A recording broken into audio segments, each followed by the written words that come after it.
piercing through the darkness with the radiant light of truth. This is the Alchemical Lantern. Good evening, everyone. This is your host, Wayne McCroy. Tonight we are broadcasting live once again on Free World FM as well as Rockfin. Tonight we're going to discuss the concept here of mind versus machine. Tonight we'll be looking into a book by one Mr. Ray Kurzweil, who you may or may not have heard of. He was the head of Google for a time, and he's one of the best-known futurists out there. And he's also a pro-transhumanist. Tonight, we'll be reading from his book, The Age of Spiritual Machines, from a section called Mind as Machine versus Mind Beyond Machine. So we're going to take apart some of the concepts associated with the human mind, and also with its comparison to artificial intelligence, and we'll see how the mind as a machine, being the viewpoint of the transhumanists, is important here. The mind, I assure you, ladies and gentlemen, is not a machine as you would think of it. It is not a mechanical contrivance, much like we're accustomed to thinking. It is a type of machine, I suppose, to a certain degree. The brain is a machine of sorts.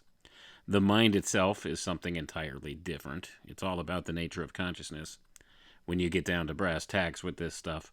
But those who are into the whole transhumanist notion, they believe that they could describe consciousness as being little more than the electrochemical byproduct of the activity of your brain and brainstem. So if that's the case, it can be rendered down to little more than an algorithm. And if it can be rendered down to little more than an algorithm, you can transfer your consciousness into a machine and live forever. This is the viewpoint of the transhumanists. And this is the notion that they touch upon with the idea of mind when they conflate mind with the brain.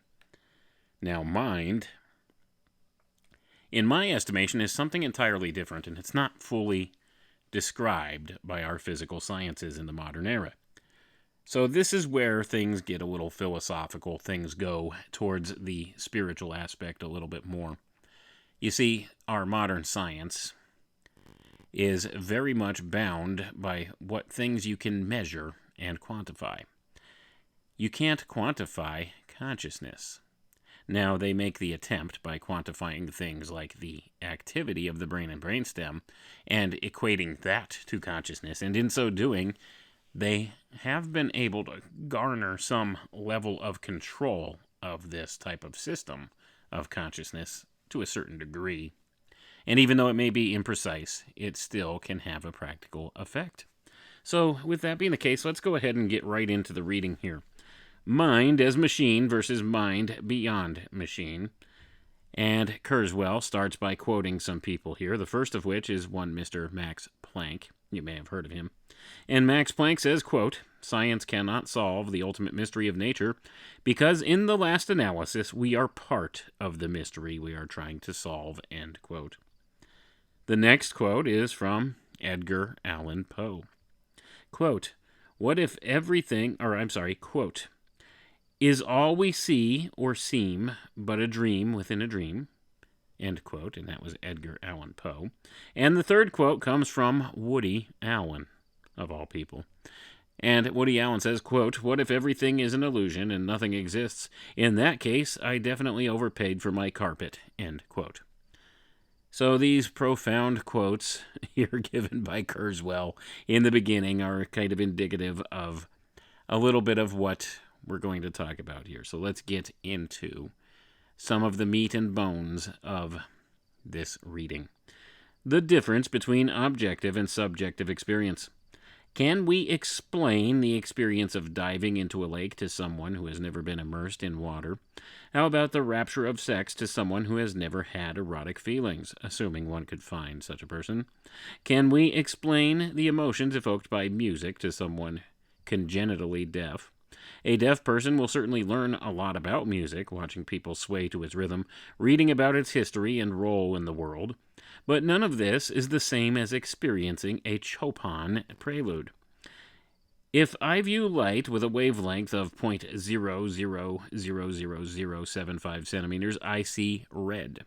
Change the wavelength to 0.000035 centimeters, and I see violet. The same colors can also be produced by mixing colored lights. If red and green lights are properly combined, I see yellow.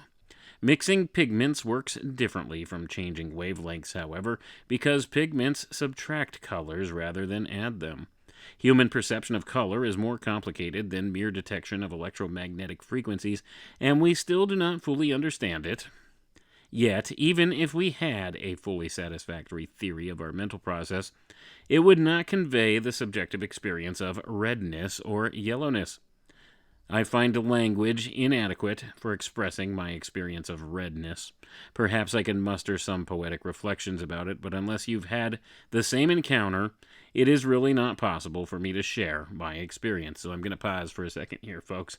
So Kurzweil is talking about the difference between being able to objectively quantify or measure a thing and the subjective experience related to it. This is the difference between the quantitative aspect and the qualitative aspect of a thing. And the problem with our modern science is it fails to be able to adequately explain or describe the qualitative quantity or qualitative prospect of a thing. It's only dealing with quantitative things, things that can be measured objectively. So the subjective, the science in our scientific method, offers very little of value for trying to describe the subjective. Let's read on. So how do I know that you experience the same thing when you talk about redness? Perhaps you experience red the way I experience blue and vice versa. How can we test our assumptions that we experience these qualities the same way? Indeed, we do know there are some differences. Since I have what is misleadingly labeled red-green colorblindness, there are shades of color that appear identical to me that appear different to others. Those of you without this disability apparently have a different experience than I do. What are you all experiencing? I'll never know. Giant squids are wondrous sociable creatures with eyes similar in structure to humans, which is surprising given their very different phylonology, and possessing a complex nervous system.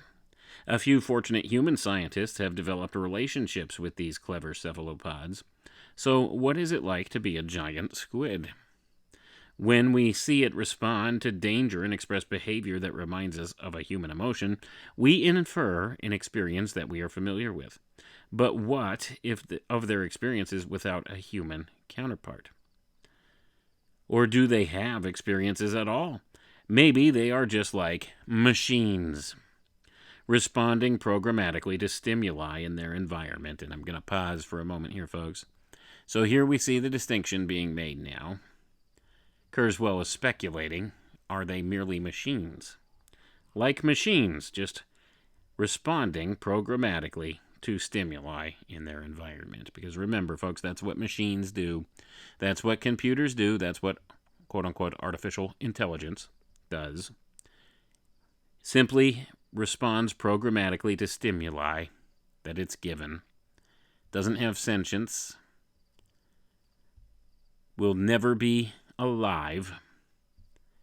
And this is where there's a difference, because creatures like human beings and squids, we have this faculty that we call life, and this is something that cannot be readily quantified by our modern science. What is the spark of life? What issues the spark of life? You see, something like this is very hard to validate or measure. It's a subjective idea. So let's go ahead and see what Kurzweil's thinking process is on all of this. Let's continue.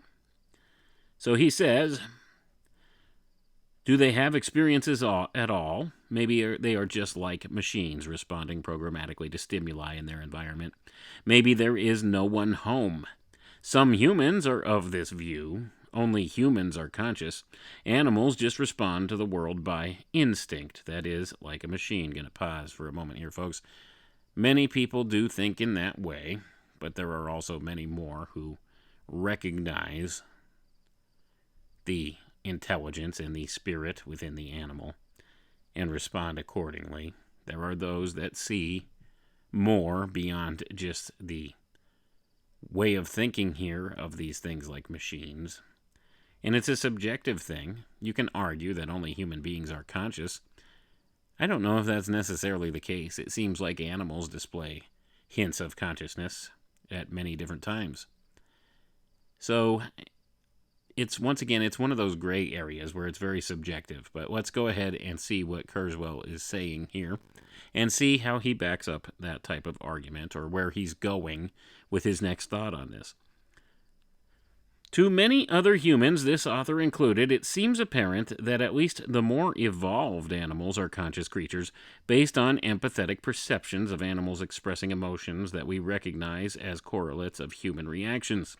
Yet even this is a human-centric way of thinking, in that it only recognizes subjective experiences with a human equivalent.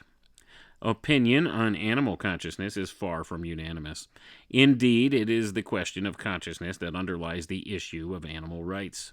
Animal rights disputes about whether or not certain animals are suffering in certain situations result from our general inability to experience or measure the subjective experience of another entity. I'm going to pause for a moment here, folks. And this here is a hugely important idea, especially if you apply this to your fellow human beings as well. Let me read it again. Animal rights disputes about whether or not certain animals are suffering in certain situations result from our general inability to experience or measure the subjective experience of another entity. Gonna pause again. So you see here, we can never fully understand something subjective in a quantifiable way that's measurable in some objective type of a fashion here with our modern science.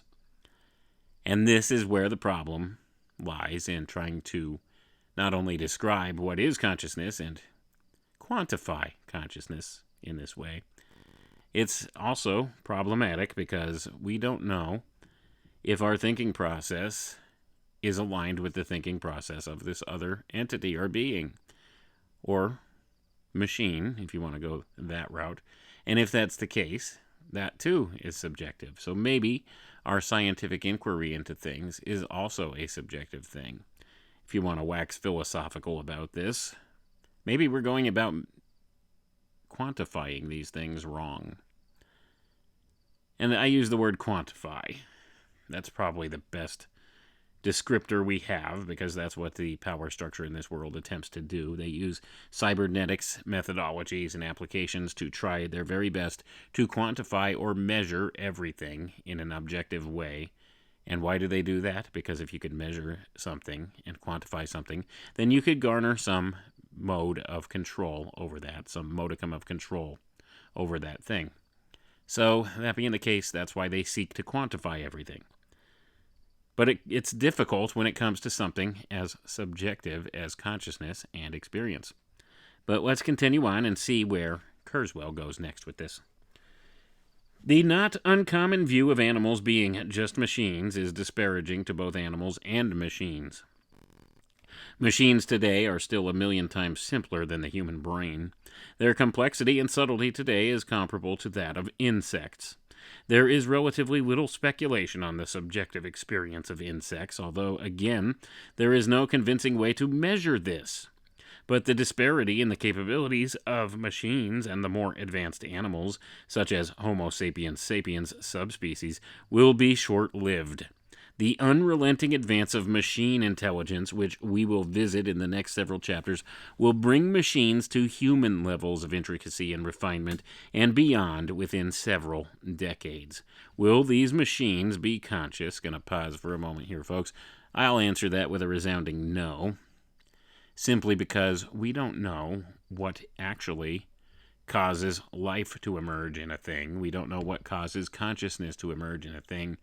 We don't know how to apply this divine spark into a thing. And that's, in my estimation, what's missing in something like a machine or a computer or an artificial intelligence. There's no spark, there's no spirit, there's no animus within. This is something that's still a mystery to humankind. So trying to quantify it as much as we can still is not going to answer this mystery. And I'll hearken back to the quote that we opened with here. It's because we are part of that mystery. So that being the case, it could be an unsolvable conundrum in that case. But let's go ahead and we'll continue reading here. And what about free will? Will machines of human complexity make their own decisions, or will they just follow a program, albeit a very complex one? Is there a distinction to be made here? Gonna pause for a moment, folks. I would say, yeah, there is a distinction. Just following complex sets of programs does not make a thing conscious, does not make it sentient or alive. Let's continue reading. The issue of consciousness lurks behind other vexing issues. Take the question of abortion. Is a fertilized egg cell a conscious human being? How about a fetus one day before birth? Gonna pause for a moment here, folks. Now, this is where things get really sketchy. For a lot of people, I would say life begins at fertilization. That's my belief. That's my viewpoint. That's also backed up by some places in high regard, like Harvard University defines life as beginning at fertilization. So, that being the case, it's still a subjective thing. Still a subjective thing, because people still argue over this. But let's see where Kurzweil's going with this type of an argument. It's hard to say that a fertilized egg is conscious or that a full-term fetus is not. Pro-choice and pro-life activists are afraid of the slippery slope in between these two definable ledges. And the slope is genuinely slippery.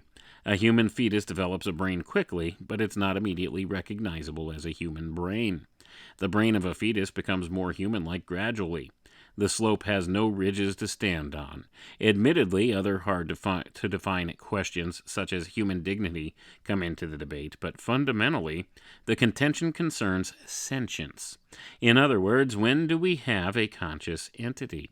And I'm going to pause for a moment here, folks. So it seems to me that once again he's equating the idea of the brain as relating to consciousness, and I don't think that's the case. That's making a lot of assumptions.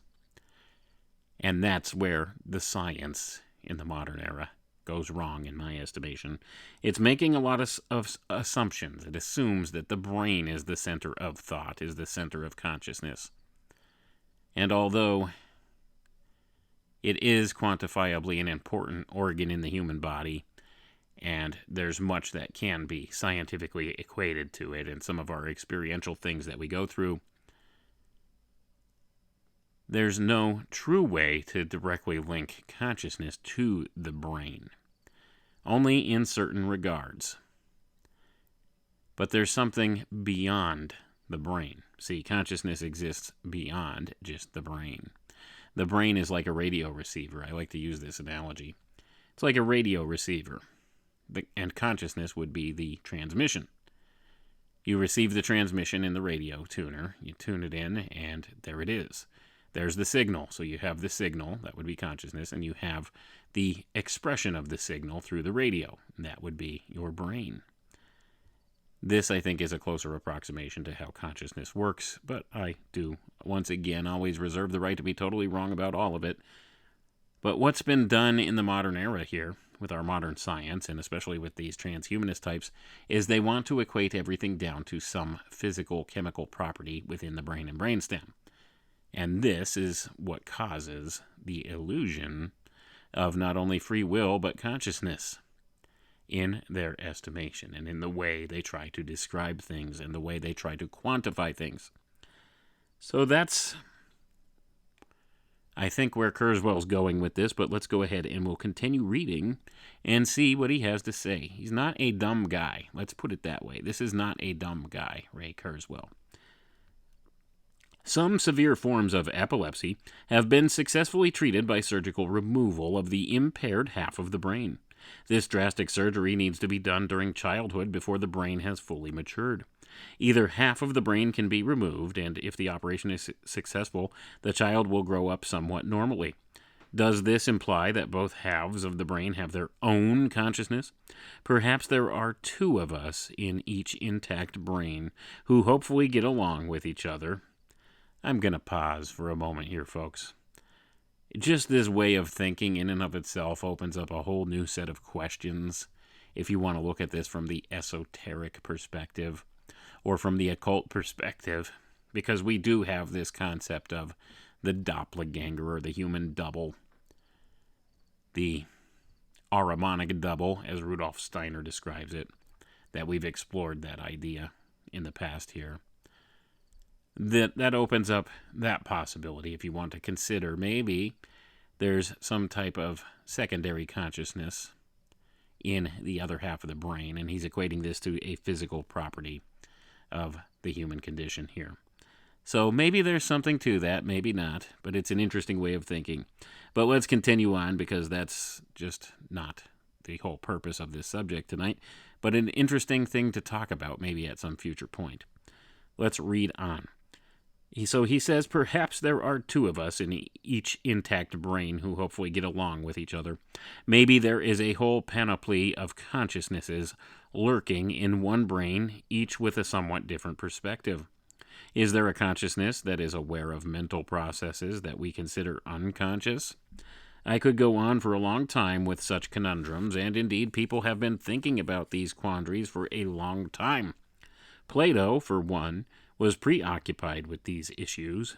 In the Phaedo, the Republic, the Theaetetus, Plato expresses the profound paradox inherent in the concept of consciousness and a human's apparent ability to freely choose.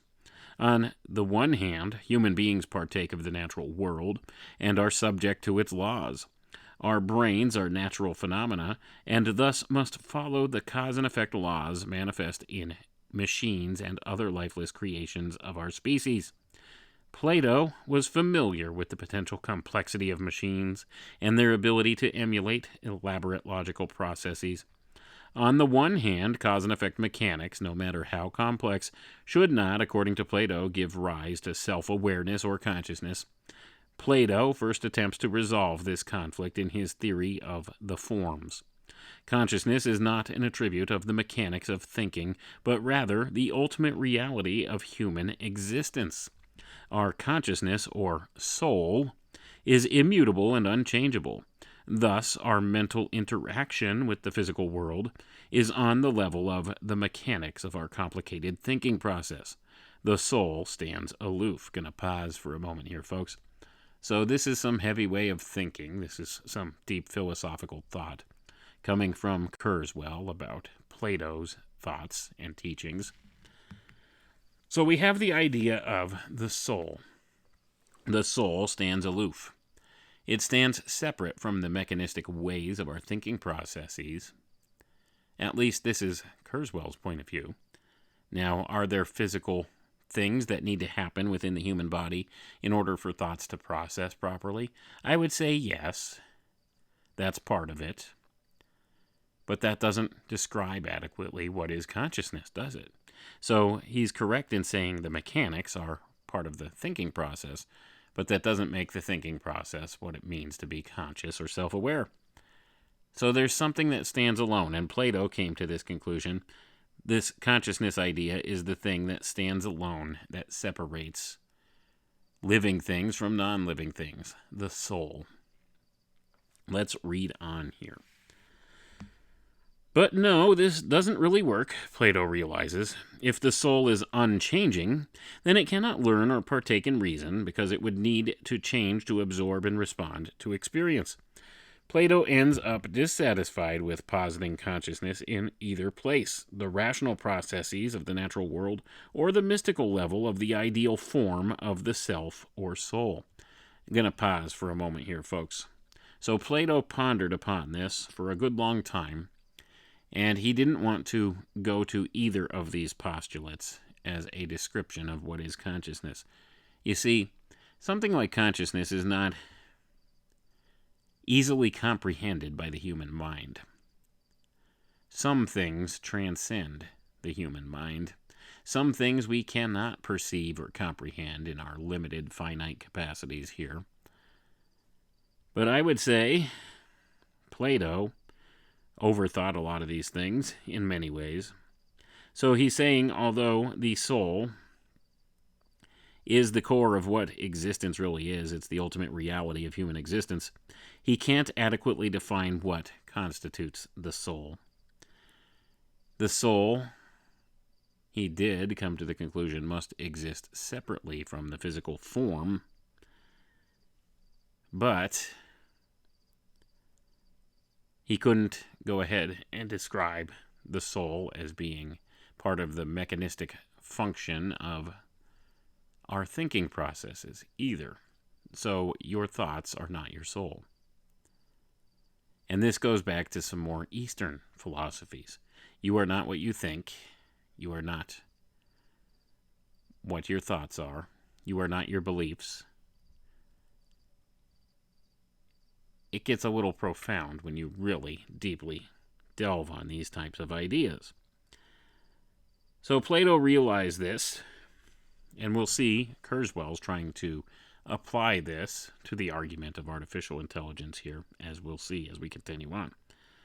So, where'd we leave off here? So we left off where it says Plato ends up dissatisfied with positing consciousness is in either place the rational processes of the natural world or the mystical level of the ideal form of the self or soul.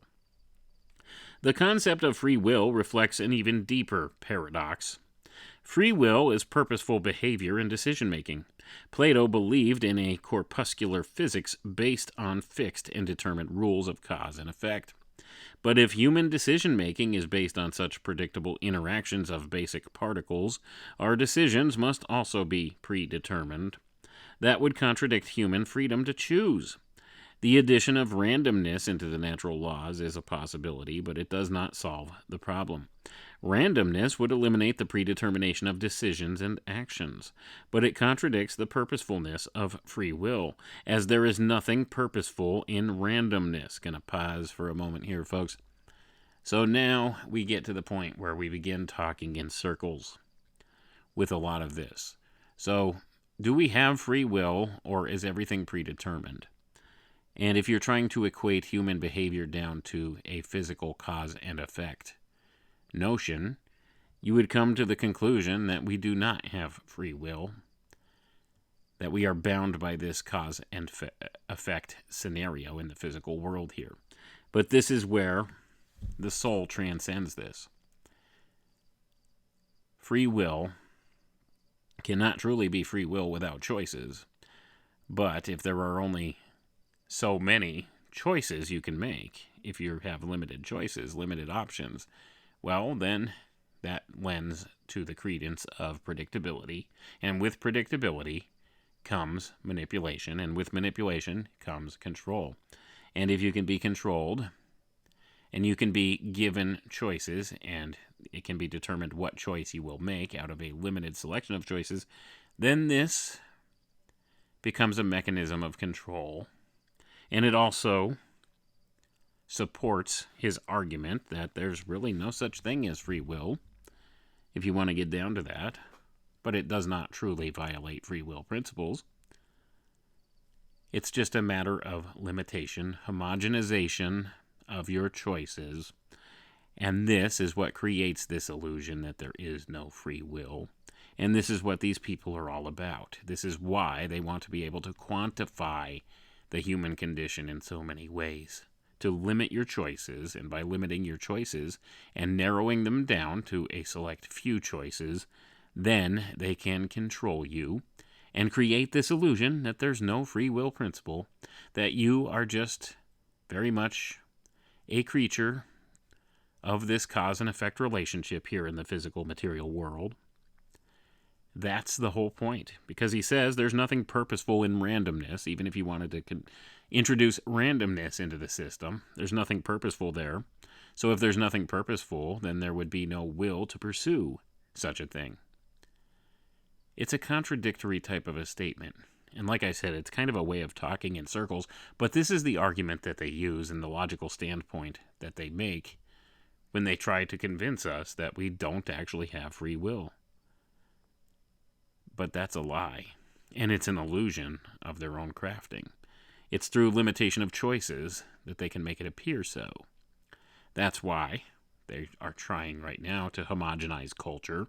They're trying to homogenize religion. They're trying to homogenize world currency, homogenize world governments. Did you ever wonder what that's about? Well, it's all about limiting your choices, because by limiting your choices even further, they can, in a certain way, usurp your free will from a certain perspective, and that's what they intend to do through the creation of a group mind. Groupthink. The group mind. Anyway, let's continue on. So he says, okay, let's put free will in the soul. No, that doesn't work either. Separating free will from the rational cause and effect mechanics of the natural world would require putting reason and learning into the soul as well, for otherwise the soul would not have the means to make meaningful decisions. Now the soul is itself becoming a complex machine, which contradicts its mystical simplicity. Going to pause for a moment here, folks. Only if you use this twisted logic to apply it as so. That's the only way it does. And it's making a lot of assumptions, which Kurzweil does here. But let's go ahead and we'll continue reading. Perhaps this is why Plato wrote dialogues. That way he could passionately express both sides of these contradictory positions. I am sympathetic to Plato's dilemma. None of the obvious positions is really sufficient. A deeper truth can be perceived only by illuminating the opposing sides of a paradox. Gonna pause for a moment here, folks. This sounds very much to me like the speech of somebody who belongs to one of these secret society groups. This is very much hearkening back to the mystery school teachings, teaching the opposing sides of a paradox. That's how they teach. They teach in this way. Arguing from both sides, it's the old Hegelian control method, again, at play. That concept is very much alive and well within the secret society groups. And it's come to the forefront of scientific thinking in this way by many of these futurists and pro-transhumanists like Kurzweil. Let's read on. Plato was certainly not the last thinker to ponder these questions. We can identify several schools of thought on these subjects, none of them very satisfactory. So then Kurzweil continues on next here. The consciousness is just a machine reflecting on itself school. A common approach is to deny the issue exists. Consciousness and free will are just illusions induced by the ambiguities of language. A slight variation is that consciousness is not exactly an illusion, but just another logical process. It is a process responding and reacting to itself. We can build that in a machine. Just build a procedure that has a model of itself and that examines and responds to its own methods. Allow the process to reflect on itself.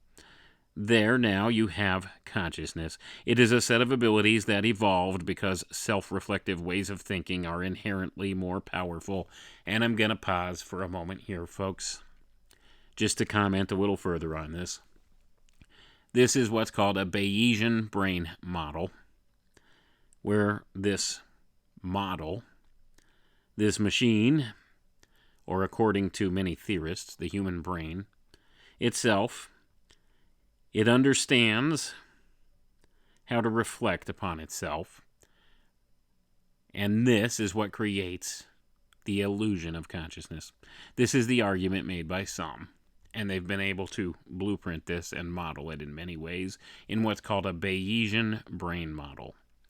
Now, I've gone through some of this in some extensive detail in my books about the Bayesian brain model and the Bayesian processes equated to it. This gives them some type of a way to effectively quantify consciousness to some level by using this model. Now, like I said, even if it is imprecise and it doesn't reflect an accurate view of what is true, it does give them some modicum of control. if they can apply some of these principles to the physical mechanism that is our brain, which is the receiver for the signal that is our consciousness. So if you mess with the receiver, and you can maybe skew the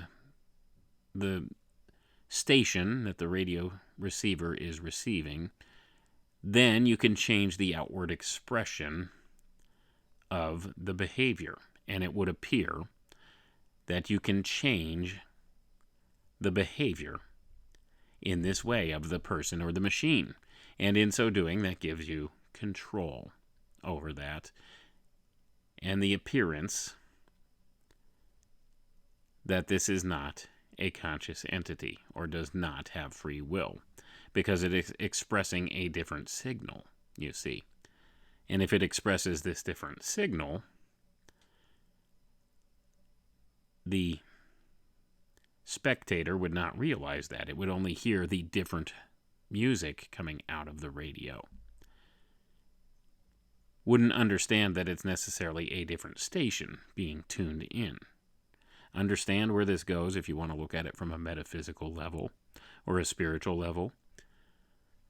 If you can tune out the free will principle of one consciousness or one conscious being and attune it to some other frequency, and something else expresses, the outward viewpoint of that wouldn't change. You would still see the same radio receiver, but it's what's coming out of it that's different. So you would still say, that's the same radio. Yes, that's my same radio.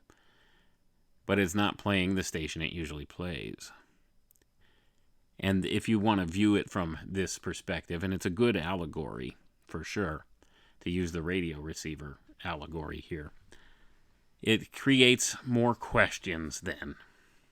But this is the argument that they use in many scientific circles, that consciousness is nothing more than the brain self-reflecting upon itself. That's what it is. It's reflecting upon itself, and that's what creates this illusion of consciousness in the human being, because it's self-aware, and it knows, to a certain extent, things that should function in certain ways within itself.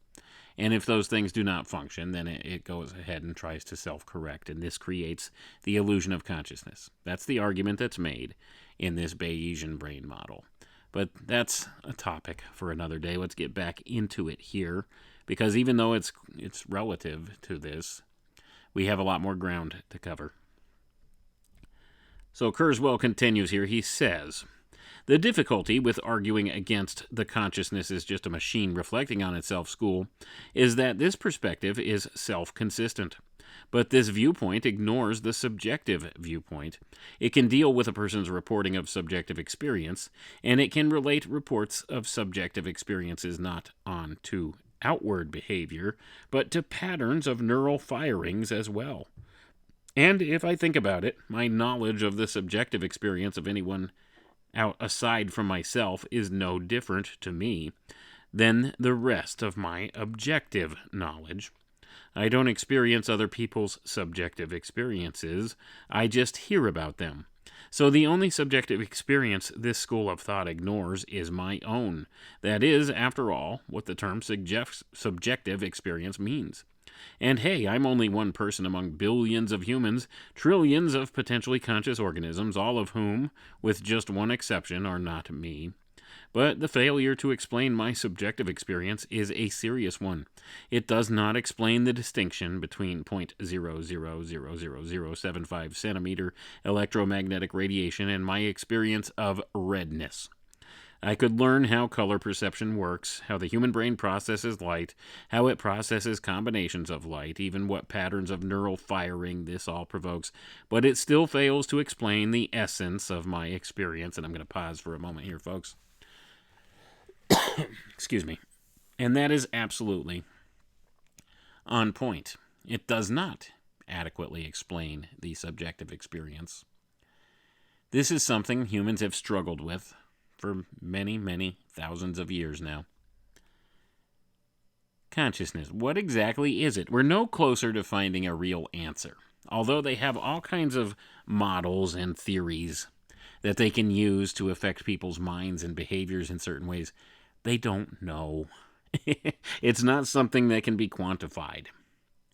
Now, these are just some positions of some of the major scientists that work in neurology and related fields trying to explore what is consciousness.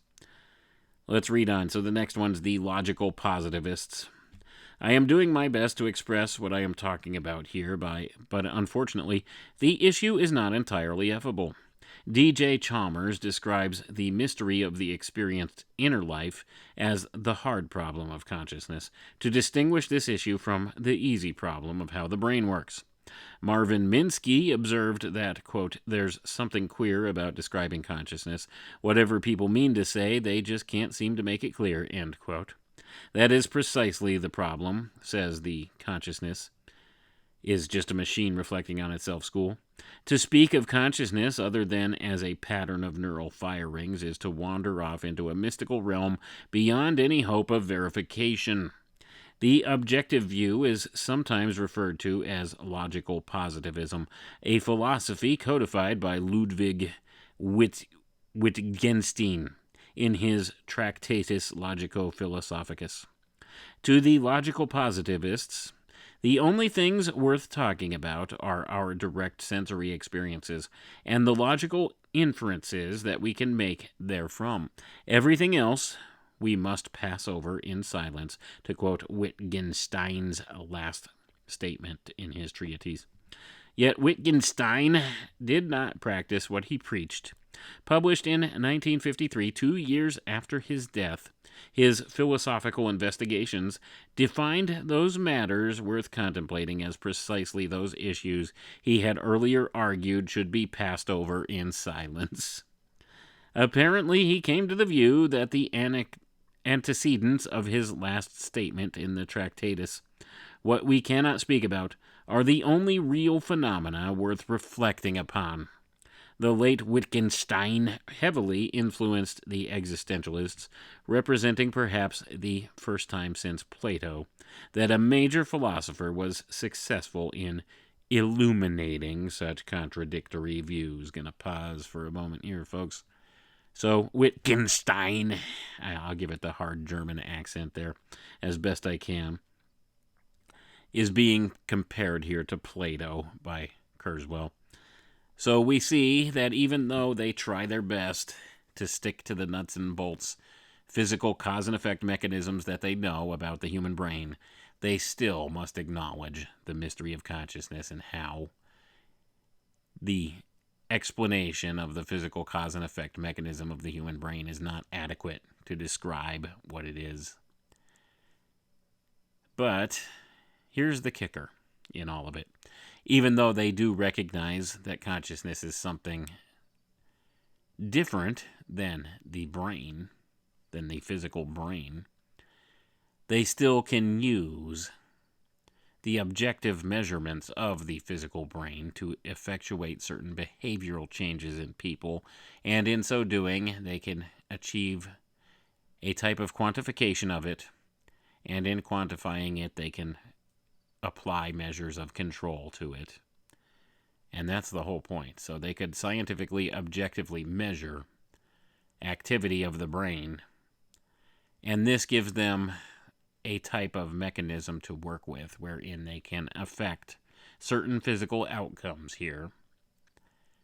Still not understanding completely what consciousness is, but they can, to one degree or another, manipulate things and control people in certain regards. And that's what most of what is sought here is for. It's for control. And it's also to emulate these different things through some physical process. And that's what they're attempting to do with artificial intelligence. They're attempting to simulate consciousness with a purely physical process here. They haven't been successful yet with it, but artificial intelligence is making great strides. But it still lacks that divine spark of life, that human factor, that life factor, because they can't quite explain what that is the soul, can't be quantified or measured in a physical sense here. Can't be done. And that's wherein they have a hard time with this. So let's continue on. So the next portion here, Kurzweil has labeled as, I think, therefore I am. The early Wittgenstein and the logical positivists that he inspired are often thought to have their roots in the philosophical investigations of René Descartes. Descartes' famous dictum, I think, therefore I am, has often been cited as emblematic of Western rationalism. This view interprets Descartes but to mean, I think, that is, I can manipulate logic and symbols, therefore I am worthwhile. But in my view, Descartes was not intending to extol the virtues of rational thought. He was troubled, but what has become known as the mind-body problem. He was troubled by what has become known as the mind-body problem, the paradox of how mind can arise from non-mind, how thoughts and feelings can arise to its limits from the ordinary matter of the brain. Pushing rational skepticism, his statement really means, I think, that is, there is an undeniable mental phenomenon, some awareness occurring, therefore, all we know for sure is that something, let's call it I, exists. Gonna pause for a moment here, folks. I am, as expressed by God in the Bible, I am, or the ontological I, the ontological self, I, of the mystery schools, the ego, the I, the higher self, the ontological I, in the mystery schools. So this is something that's been discussed for a long time and is very much thought about within the occult fraternities and the secret mystery schools and even the religious philosophies throughout all time. What does it mean to be existent? Well, what does it mean to be conscious? What do we recognize? We recognize ourselves, the I am. And it gets very symbolic. So it is this phenomenon, as pointed out here by Descartes, and by Kurzweil, quoting Descartes. Let's go ahead and continue reading.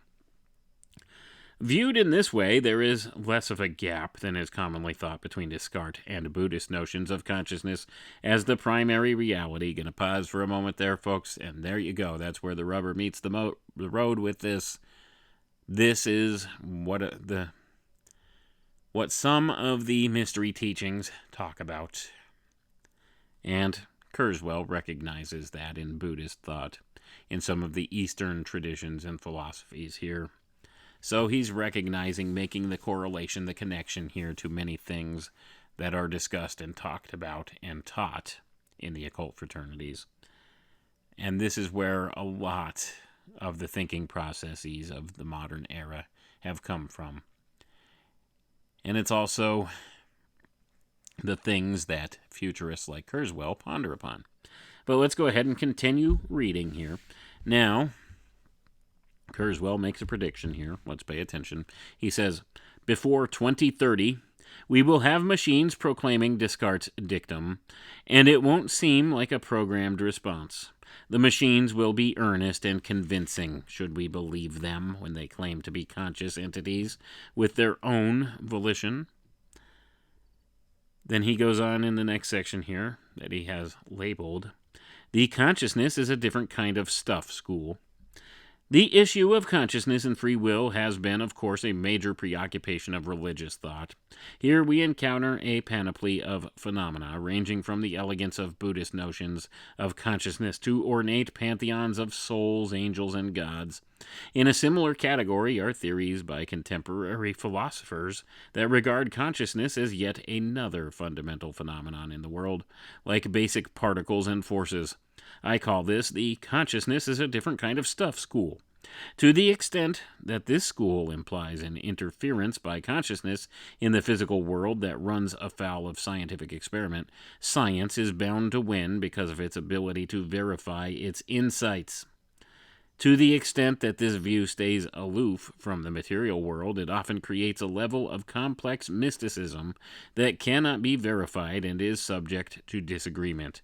To the extent that it keeps its mysticism simple, it offers limited objective insight, although subjective insight is another matter. And he says in parentheses here, I do have to admit a fondness for simple mysticism.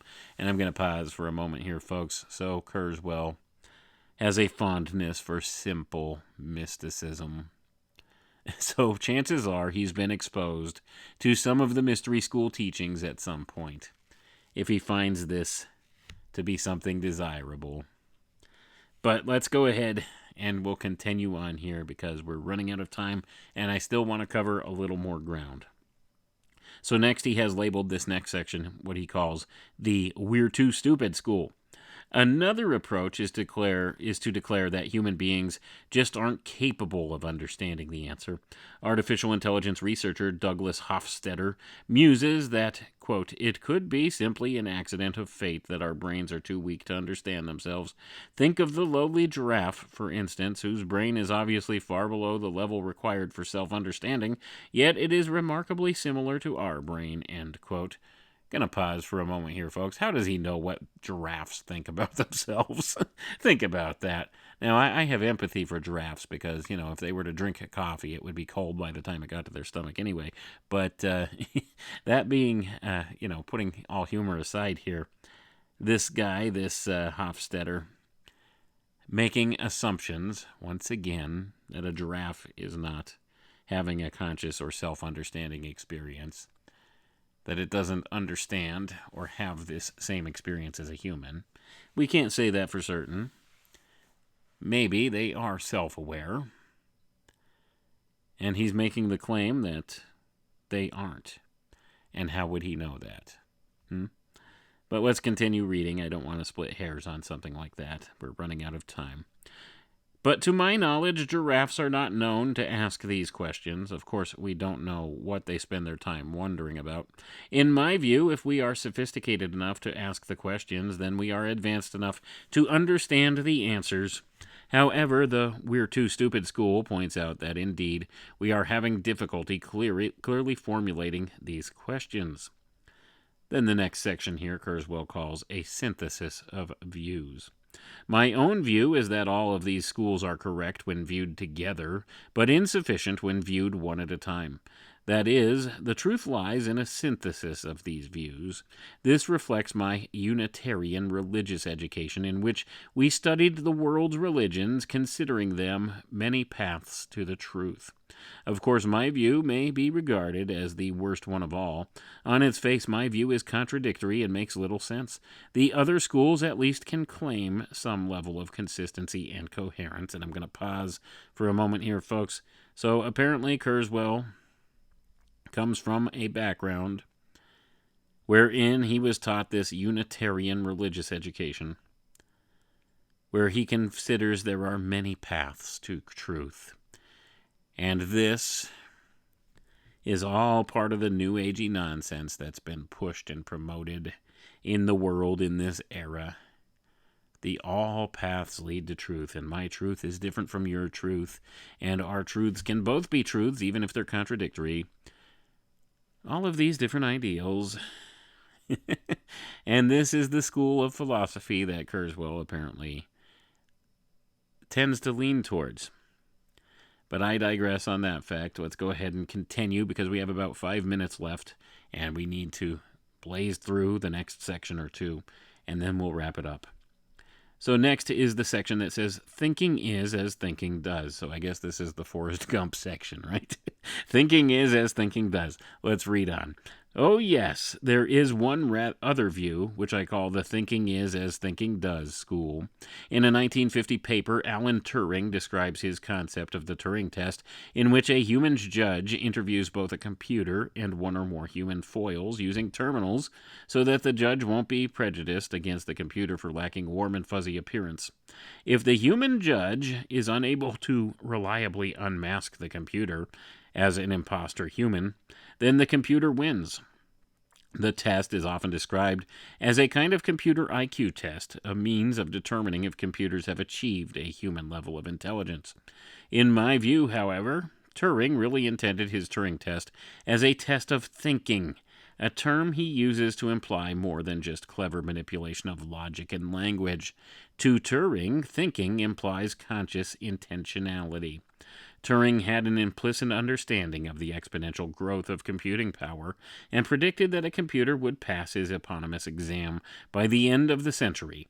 He remarked that by the time the use of words in general educated opinion will have altered so much that one will be able to speak of machines thinking without expecting to be contradicted.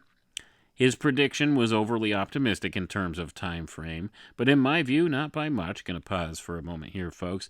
And I think the Turing test was first passed by a machine in 2013 or 2014, if memory serves me.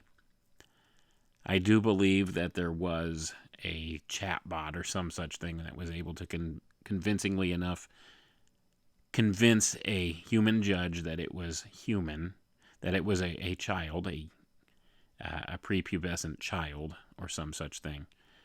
But it convinced the judge that it was human. Now, there's many different stories about this, and I don't know how accurate that is, but I think that's about the time frame when I first saw that they made claims that a machine finally passed the Turing test. But that's unrelated to the topic at hand, so we'll let it drop for now, and we're going to finish up here. In the end, Turing's prediction foreshadows how the issue of computer thought will be resolved. The machines will convince us that they are conscious, that they have their own agenda worthy of our respect. We will come to believe that they are conscious much as we believe that of each other.